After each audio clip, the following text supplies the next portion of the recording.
Michael Schumacher hated this man more than anyone he ever raced. This story was never supposed to go public. The team buried it. The lawyers got involved. The media moved on. But the hatred, the real, personal, visceral hatred, never left. Michael Schumacher won 7 world championships. He dominated Formula One for over a decade. He crushed teammates, humiliated rivals, and rebuilt Ferrari from the ground up almost single-handedly. But there was one man, one specific man, who got so deep under Schumacher's skin that people inside the Ferrari garage stopped saying his name out loud. Not Mika Häkkinen, not Damon Hill, not even Ayrton Senna. Someone closer, and what happened between them. The leaked memos, the boardroom ultimatums, the race day sabotage that almost no one talks about. That's what we're covering today. Stay with me, because the first reveal is going to hit different than you expect. To understand this rivalry, you have to understand what Michael Schumacher was, not as a driver, but as a force of nature inside a team. When Schumacher signed with Ferrari in 1996, the team was a disaster. They hadn't won a Constructors' Championship since 1983. The car was unreliable. The politics inside Maranello were toxic. Morale was shattered. Schumacher didn't just show up and drive fast. He restructured everything. He handpicked engineers. He demanded telemetry access that no driver had ever been given before. He pushed for Ross Brawn. He pushed for Rory Byrne. He essentially told Ferrari, "I will build the machine that wins, but I will also be the machine." And it worked. 5 consecutive world championships, from 2000 to 2004. The most dominant dynasty in the sport's modern history. But dynasties have a price. The price of absolute control. The price of being the axis around which an entire Formula One team rotates. Is that you start to see every challenge to that control as an act of war. Most rivals challenged Schumacher on the track. They tried to outbreak him, out-strategize him, out-qualify him. This man tried something far more dangerous. He challenged Schumacher inside the team. His name was Eddie Irvine. Now, if you know your F1 history, you know Eddie Irvine was Schumacher's teammate at Ferrari from 1996 to 1999. And on the surface, the relationship looked manageable. Irvine was fast but not threatening. He was publicly funny, quotable, self-deprecating. He seemed comfortable in the number 2 role. That was the first lie. People close to both men say Irvine resented the number 2 designation from the very beginning. Not because he was delusional about his speed relative to Schumacher's, he wasn't, but because of how the number 2 status was enforced.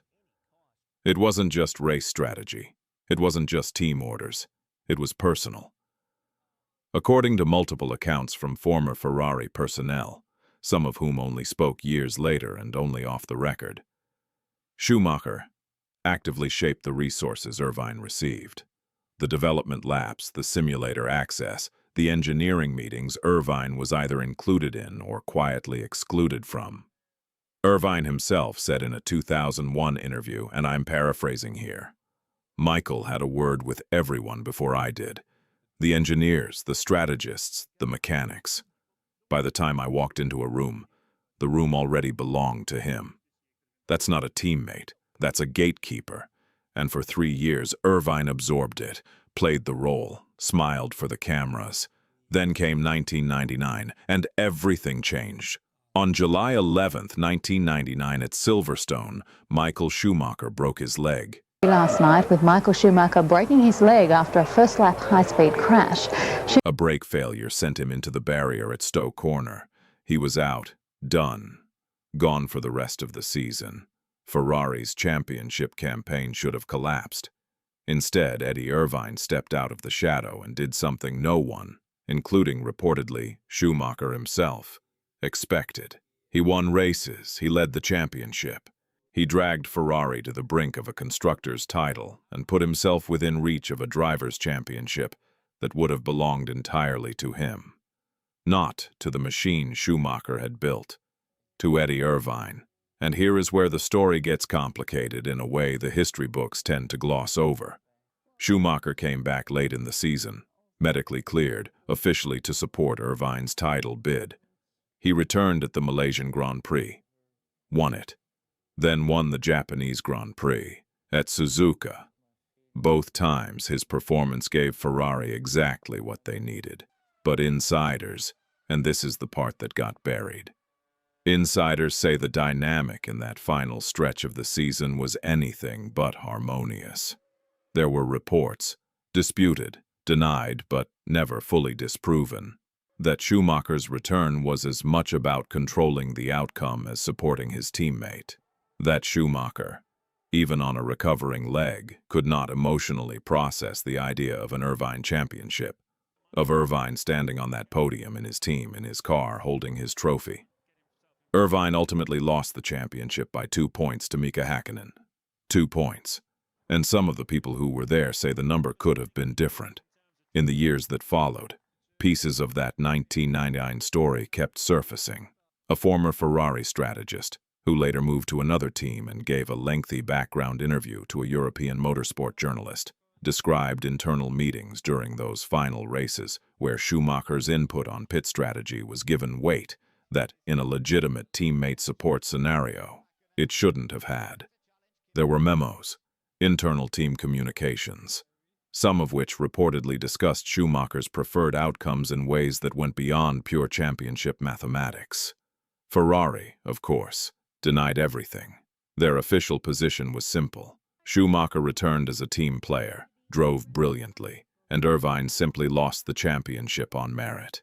And, look, maybe that's true. Maybe the documents were misread. Maybe the strategist had an axe to grind. But Irvine's own behavior after leaving Ferrari speaks volumes. He left at the end of 1999, moved to Jaguar, and in every interview from that point forward, for years, he was remarkably pointed about Schumacher. Not the kind of pointed that comes from professional jealousy, the kind that comes from something personal, something unresolved. He said Schumacher was the most selfish driver in the history of the sport. He said the team was built so that only one man could win in it, and it wasn't by accident. He said things that other former teammates hinted at, but never stated directly. The PR people on both sides moved quickly. Responses were drafted, the narrative was managed, but those quotes, those specific, deliberate words, they stayed. And then, in 2006, Schumacher came back to Ferrari, and a new teammate arrived, and the cycle started again. Felipe Massa joined Ferrari in 2006 as Schumacher's teammate. Now, Massa is a different story from Irvine. Massa was genuinely loyal to Schumacher, genuinely admired him, and by most accounts the relationship was far less corrosive. But the infrastructure Schumacher had built, the architecture of a team designed to serve one driver, above all others, that didn't disappear when Irvine left. It was still there when Massa arrived. It was still there when Kimi Räikkönen arrived. It was baked into the DNA of the team. And here is the final reveal that this video has been building toward. The piece that almost no one in mainstream F1 coverage has connected clearly. The man Schumacher hated most was not Eddie Irvine because of what Irvine did. He hated him because of what Irvine revealed. Irvine revealed that the empire had a flaw, that the machine could be challenged from the inside, that a number 2 driver, given the right circumstances, could hold up a mirror to the man at the center and show the world something Michael Schumacher could never fully accept. That beneath the cold precision, beneath the 7 championships, beneath the clinical, robotic dominance, there was a man who was afraid. Afraid of losing control, afraid of being outshone in his own house, afraid of a world where Eddie Irvine could stand on top of a podium and be called the world champion. That fear drove decisions, it shaped strategies, it colored relationships for the rest of Schumacher's career, and it was buried, professionally, deliberately, and almost completely. Almost. Michael Schumacher's story after 2006 is one of the most heartbreaking in sports. his retirement, his ill-fated comeback with Mercedes.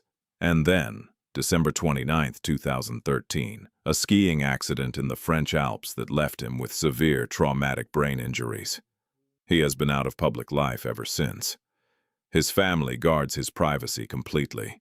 His condition remains unknown to the outside world. And in that silence, it becomes very difficult to hold on to anger at the man. Very difficult to frame him as a villain in any one story.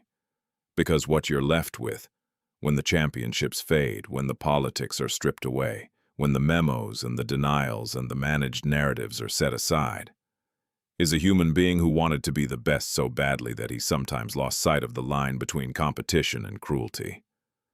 Eddie Irvine moved on, built businesses, became a successful property developer. Occasionally, resurfaces in F1 commentary. He seems by all appearances fine, but Michael Schumacher, the real Michael Schumacher, not the icon, not the machine, may have carried that rivalry and everything it represented.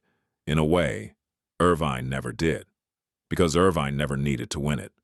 Schumacher did, and that, more than any race result, more than any leaked document or off-the-record quote, is the most revealing thing about the greatest driver Formula One has ever seen. If you made it this far, you already know this channel goes deeper than the highlights. Subscribe if you want the stories they didn't put in the documentaries, and if you want to go straight into another buried F1 story. The next video is already up. You'll find it right here.